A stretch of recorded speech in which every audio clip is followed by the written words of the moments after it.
देखिए, हिंदू पंचांग की बात करें तो 12 महीने होते हैं और साल भर में लगभग 12 पूर्णिमा आती है।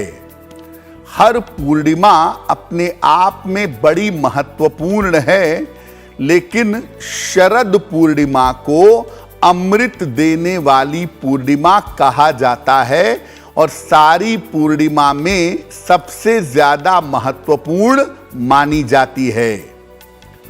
शरद ऋतु की पूर्णिमा काफी ज्यादा महत्वपूर्ण है और ऐसा मानते हैं कि इसी तिथि से शरद ऋतु का आरंभ होता है।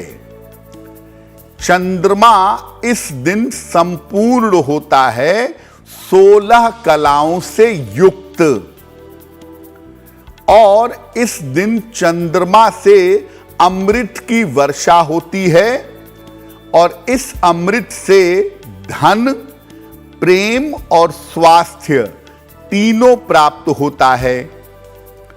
चूंकि शरद पूर्णिमा का चंद्रमा प्रेम और कलाओं से परिपूर्ण माना जाता है, इसीलिए भगवान कृष्ण ने इसी दिन महारास रचाया था।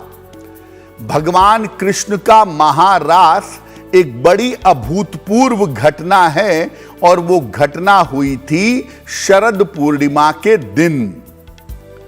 शरद पूर्णिमा पर विशेष प्रयोग करके आपको बहुत अच्छा स्वास्थ्य मिल सकता है, प्रेम मिल सकता है और बहुत सारे धन का वरदान पाया जा सकता है। लेकिन शरद पूर्णिमा पर जब आप प्रयोग करेंगे तो कुछ नियमों का और कुछ सावधानियों का पालन करेंगे। शरद पूर्णिमा के साथ थोड़े नियमों को समझना जरूरी है, थोड़ी सावधानियों का पालन भी जरूरी है। इस बार शरद पूर्णिमा 28 अक्टूबर को है, जिस महान पर्व को हम सब नियमों के हिसाब से और स्थितियों के हिसाब से मनाएंगे। देखिए, शरद पूर्णिमा पर आपको अमृत की प्राप्ति हो सकती है, अमृत तत्व की प्राप्ति हो सकती है। इसीलिए उस तत्व को ग्रहण करने के लिए आपको अपने आप को तैयार रखना होगा। शरद पूर्णिमा पर पूरी तरीके से जल और फल ग्रहण करके उपवास रखने का प्रयास करिएगा। हो सकता है आप उपवास न रख पाएं, तो उपवास रखें या न रखें, लेकिन इस दिन सात्विक आहार ही ग्रहण करिएगा। प्याज, लहसुन आदि का प्रयोग मत करिएगा तो ज्यादा बेहतर होगा।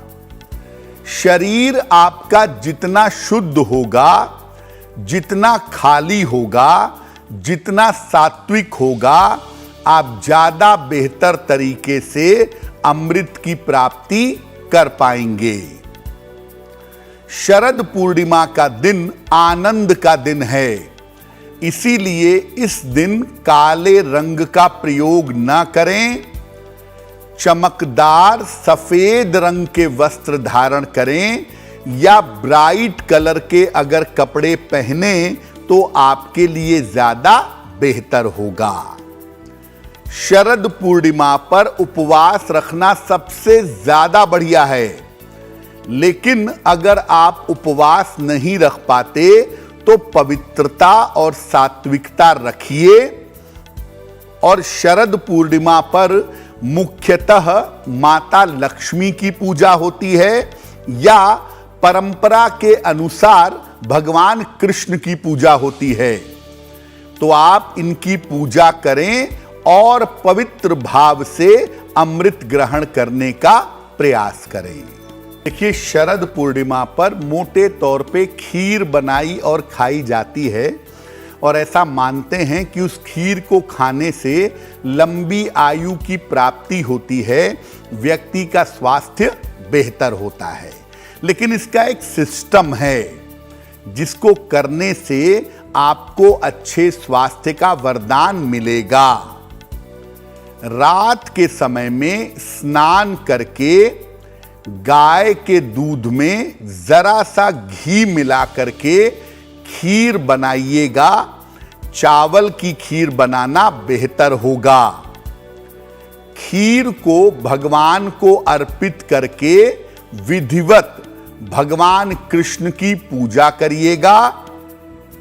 मध्य रात्रि में जब चंद्रमा पूरी तरह से उदित हो जाए, जब चंद्रमा पूरी तरह से निकल जाए, तब चंद्रदेव की उपासना करिएगा। इसके बाद चंद्रमा का मंत्र है ओम सोम सोमाय नमः। इस मंत्र का जप करिएगा। खीर को चंद्रमा की रोशनी में रख दीजिएगा। बेहतर होगा कि खीर को कांच के पात्र में, मिट्टी के पात्र में या चांदी के पात्र में ही रखिएगा। अन्य धातुओं का प्रयोग न करें तो ज्यादा बेहतर होगा। प्रातः काल सुबह सूर्योदय के साथ जितनी जल्दी इस खीर का सेवन करें उतना ही आपके लिए बढ़िया होगा। वैसे नियम ये कहता है कि इस खीर का सेवन भोर में करना चाहिए, सूर्योदय के पहले। अगर भोर में सूर्योदय के पहले इस खीर का सेवन किया जाए तो अमृत तत्व की प्राप्ति होती है और अमृत तत्व की प्राप्ति होने से आपका स्वास्थ्य, आपका जीवन बेहतर होता है। देखिए, शरद पूर्णिमा पर जब मध्य रात्रि को खीर रखी जाती है तो इस बार उस समय पर चंद्रमा पर ग्रहण लगा होगा। तो ग्रहण के चंद्रमा से अमृत की वर्षा तो होगी नहीं, और ग्रहण के चंद्रमा में खीर रख के ग्रहण कर भी नहीं सकते। तो क्या परिवर्तन करेंगे? बेहतर होगा कि खीर ग्रहण के आरंभ होने के पहले बना लें। 28 अक्टूबर की रात में लगभग 11 बजे से ग्रहण शुरू हो रहा है, तो आप 11 बजे के पहले खीर बना लीजिए। खीर बनाने के बाद उसमें तुलसी के 2-4 पत्ते डाल करके खीर को सुरक्षित रख दीजिए। ग्रहण समाप्त होगा 28 अक्टूबर की मध्य रात्रि के बाद, यानी 29 तारीख को अर्ली मॉर्निंग 3:25 के आसपास। तो जब 28 की मध्य रात्रि को 3:25 पर ग्रहण समाप्त हो जाएगा, उसके बाद आप खीर को चंद्रमा की रोशनी में रख दीजिए। ग्रहण के दौरान तो देखिए खाना पीना भी मना होता है, तो ग्रहण के दौरान खीर को चंद्रमा की रोशनी में बिल्कुल मत रखिएगा। ग्रहण समाप्त हो जाए उसके बाद खीर, या बहुत सारे लोग सफेद मिठाई रखते हैं, वो भी आप रख सकते हैं, लेकिन 28 तारीख की मध्यरात्रि 3:25 के बाद, सुबह स्नान करने के बाद, तब जाकर के आप इस खीर को ग्रहण करेंगे और ये बिल्कुल अमृत तत्व वाला लाभ आपको देगी। लेकिन निवेदन ये है कि ग्रहण काल में खीर मत रखिएगा। ग्रहण काल में जो भी खाद्य पदार्थ होते हैं उसमें तुलसी के पत्ते डाल दिए जाते हैं ताकि वो निगेटिव ऊर्जा ग्रहण न करे।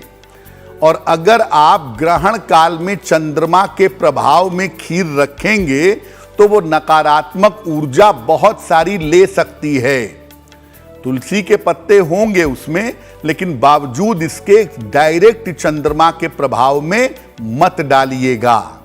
ग्रहण समाप्त होने के बाद आप खीर को रखिएगा और अगले दिन सुबह स्नान करने के बाद इस खीर को ग्रहण करिएगा।